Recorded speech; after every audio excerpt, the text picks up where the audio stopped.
Всем привет, меня зовут Аида, добро пожаловать на мой любимый YouTube канал «Вкусно по-корейски».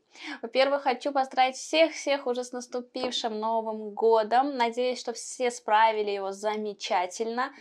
Сегодня 1 января, и в Корее, кстати, есть название этому дню. По-корейски этот день называется Сольналь. И, как и обещала в предыдущем видео, сегодня готовим супер корейское традиционное блюдо, суп, который называется токгук.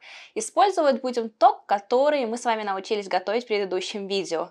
Очень просто готовится, нужно не так много продуктов, получается очень вкусный. И вся Корея, кстати, 1 января, а именно сегодня, все абсолютно готовят этот традиционный токгук. Есть такая у них как бы семейная примета 1 января собираться всей семьей и готовить токгук. Ну, думаю, конечно, сейчас уже это делают не все, но многие семьи делают именно так. Мы не исключение. Сегодня я тоже для своей семьи вместе с вами буду готовить этот замечательный суп.